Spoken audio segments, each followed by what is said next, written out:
Louvado seja nosso Senhor Jesus Cristo, para sempre seja louvado. Hoje quero agradecer a todos vocês que estão vendo os meus vídeos, que estão se inscrevendo no meu canal.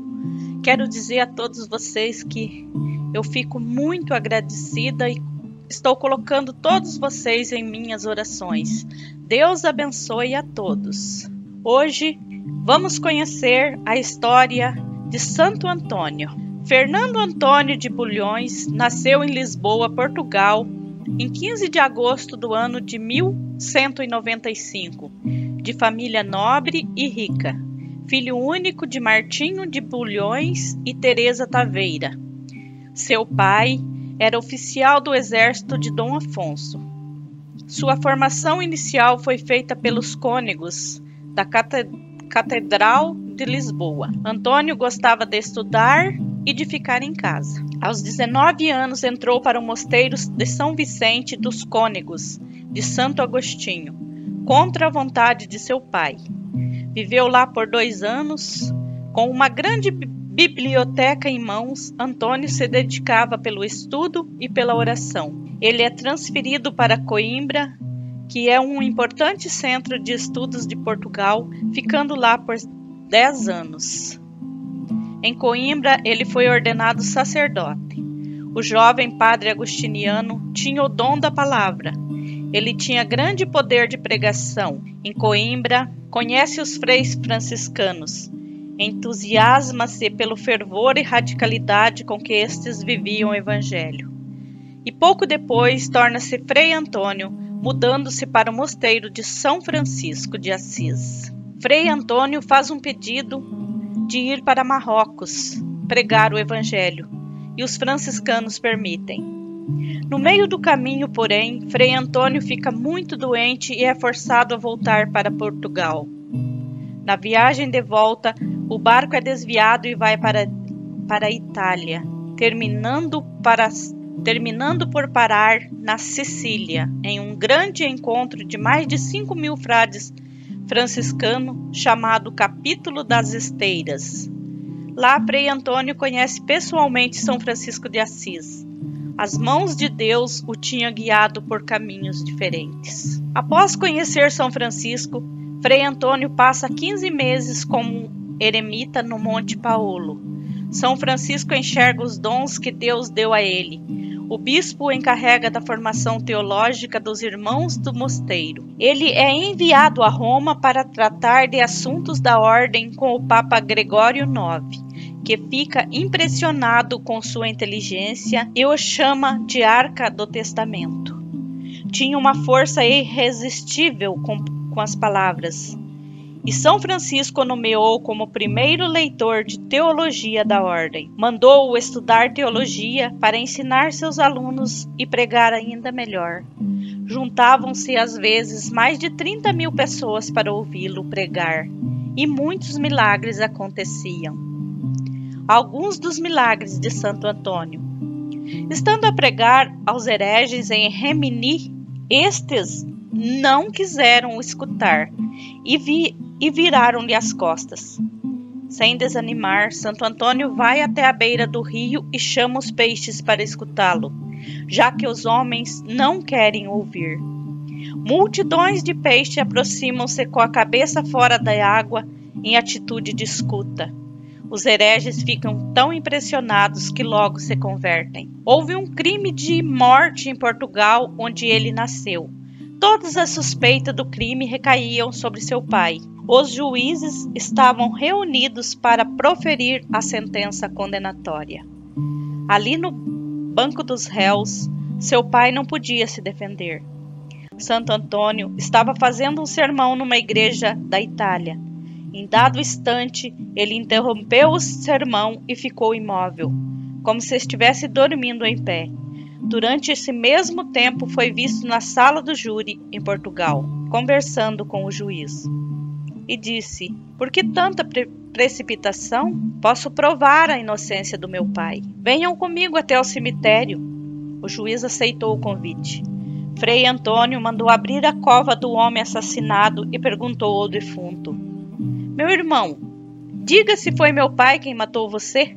Para espanto do juiz e de todos que ali estavam, o defunto abriu a boca e disse devagar, como se estivesse medindo as palavras: "Não foi Martinho de Bulhões quem me matou." E tornou a calar-se. Estava provada de maneira milagrosa a inocência de seu pai. Mais uma vez a verdade triunfou sobre a mentira e a calúnia. Operou-se ali 2 fatos milagrosos: a bilocação, ou ato de uma pessoa estar por milagre em 2 locais ao mesmo tempo, e o poder de reanimar os mortos. Outro milagre ocorre já no fim de sua vida e foi contado pelo conde Tisso aos confrades de Santo Antônio, após a sua morte. Restando o santo em casa do conde, recolhido num quarto em oração, o conde, curioso, espia pelas frestas de uma porta a atitude de Frei Antônio. Então, vê uma cena miraculosa. A Virgem Maria entrega o menino Jesus nos braços de Santo Antônio. O menino, tendo os bracinhos enlaçados ao redor do pescoço do frade, conversa com ele amigavelmente. Percebendo que o conde viu a cena, Santo Antônio faz ele jurar que só contaria o visto após a sua morte. Alguns hereges resolveram matar Santo Antônio, envenenando-o. Convidaram-no certo dia a comer com eles, dando como pretexto debater alguns artigos da fé. Os hereges puseram diante dele, entre outros pratos, um que continha veneno mortal. Antes que o tocasse, Deus revelou-lhe a cilada, e o santo, conservando toda a calma, repreendeu os hereges pela traição que lhe faziam. Eles não se abalaram e responderam cinicamente: "É verdade que esse prato tem veneno, mas nós o colocamos aí porque desejamos fazer uma experiência. No Evangelho está escrito que Jesus Cristo disse aos seus discípulos que ainda que tomassem veneno mortal, nenhum mal sofreriam. E estamos querendo saber se é de fato discípulo de Cristo." Santo Antônio fez o sinal da cruz sobre aquele prato e o comeu com apetite, saboreando a comida envenenada como se fosse alimento saudável, e nada sofreu, deixando mais uma vez os hereges confusos e assombrados. No dia de festa em Limoges, Santo Antônio pediu licença para pregar numa igreja paroquial. Como era imensa sua fama, juntou-se tanto povo que não cabia no recinto e foi obrigado a pregar em praça pública. Mal havia começado o sermão, os céus se escureceram e principiaram relâmpagos e trovões, anunciando tempestade próxima. O povo, atemorizado, começou a murmurar e já se dispunha a sair dali em busca de abrigo. Mas Santo Antônio pediu silêncio e, em nome de Deus, assegurou que não choveria naquele local, recomendando a todos que ficassem atentos à pregação. Tranquilizados, os fiéis ouviram o sermão até o fim. Quando se retiravam para suas casas, verificaram com muita admiração que, embora estivessem perfeitamente secos, o local da pregação, todas as redondezas estavam completamente alagadas pela tempestade. Em meio a um sermão de Santo Antônio, entrou um louco que, com vozes e gestos desordenados, perturbava os ouvintes, que não conseguiam prestar atenção nas palavras do pregador. De repente, em meio à agitação, o louco disse: "Não sossegarei enquanto aquele homem", e apontou para Santo Antônio, "não me der o cordão que usa na cintura." O santo retirou o cordão e com ele envolveu o louco, que foi imediatamente curado e adquiriu juízo perfeito. Quando pregava em Briba, uma senhora, na pressa de ir ouvi-lo, deixou sobre o fogo um caldeirão com água, sem se lembrar que seu filho pequeno ficava sozinho em casa. Ao chegar da pregação, viu com horror que o menino havia caído dentro do caldeirão e que a água estava fervendo. Bem se podia imaginar os gritos de desespero que deu a pobre mãe. Nem se atrevia a se aproximar, certa de se encontrar a inocente vítima horrivelmente queimada e morta. Mas, cheia de fé em Santo Antônio, invocou-o, e quando chegou o filho estava são e salvo, brincando e pulando na água fervente sem que esta lhe fizesse mal algum. Frei Antônio vinha de uma aldeia carregado e muito cansado. quando encontrou no caminho um carroceiro que levava no veículo um homem adormecido. O santo pediu-lhe, por amor de Deus, que levasse nele alguns víveres que ele e seu companheiro haviam recebido de esmola para o sustento da comunidade e que traziam penosamente às costas. O carroceiro respondeu de modo rude que não podia, porque estava conduzindo um defunto no carro. O santo acreditou, rezou pelo descanso eterno da alma do falecido e continuou seu caminho. Qual não foi o espanto do carroceiro quando mais tarde foi acordar o amigo que supunha adormecido e o encontrou realmente morto. Cheio de confusão e arrependimento, foi em busca de Santo Antônio e prostrou-se aos seus pés, pedindo-lhe humildemente perdão. Frei Antônio se compadeceu do homem, aproximou-se da carroça e, depois de uma curta oração, fez o sinal da cruz sobre o cadáver e o restituiu milagrosamente à vida. Um jovem chamado Leonardo confessou-se com o santo e acusou-se de ter, levado pela cólera, dado um pontapé em sua mãe. Frei Antônio, para fazê-lo compreender a gravidade do pecado que cometera, disse-lhe: teu pé bem merecia ser cortado. Essas palavras impressionaram o jovem, que chegando à sua casa cortou fora o pé, que ao cair fez um ruído no chão. Sua mãe, ao ouvir, correu para ver o que estava acontecendo. Horrorizada com a cena e por saber as razões pelas quais o filho assim procedera, correu logo a procurar Frei Antônio, que foi à casa do rapaz.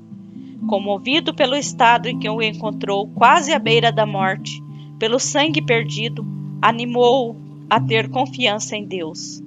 O rapaz se reanimou e o santo, pegando o pé cortado, colocou-o no lugar. Imediatamente se reuniram na perfeição os ossos, os nervos, as artérias, os músculos, a carne e a pele. O sangue voltou a circular, cessaram as dores e só ficou um sinal do golpe. Em Arezzo vivia um homem nobre, mas que quando se irritava parecia ter perdido o juízo. A esposa teve um dia a infelicidade de proferir umas palavras que irritou o marido, tal ponto que ele se atirou sobre ela, a maltratou cruelmente, chegando-lhe a arrancar os cabelos, deixando-a quase morta na cama. O marido, depois de serenar, envergonhou-se do que tinha feito. Lembrando-se da fama de Santo Antônio, foi procurá-lo e, arrependido, pediu que o ajudasse. O piedoso santo foi logo procurar a senhora, abençoou-a e fez-lhe o sinal da cruz e se pôs a rezar. Pouco a pouco ela foi se recuperando e, por milagre, quando se ajoelhou aos pés do santo, reapareceu-lhe todo o cabelo. A fama de ser um santo casamenteiro foi atribuída após um milagre, mesmo depois da morte dele. Conforme a lenda, uma moça de Nápoles queria se casar, mas não tinha o valor do dote, que, como de costume na época, a família da noiva deveria entregar à família do noivo. Foi então que a mulher teria recorrido a Santo Antônio. A divindade teria aparecido e lhe dado um bilhete que deveria ser entregue ao determinado comerciante. No bilhete estava escrito que o trabalhador desse à moça moedas de prata equivalentes ao peso do bilhete. Julgando irrisório o peso do bilhete, o comerciante aceitou. Mas, quando colocou o bilhete num dos pratos da balança, foi preciso que se colocasse no outro 400 escudos de prata. O comerciante logo lembrou-se do que havia prometido a Santo Antônio no mesmo mês.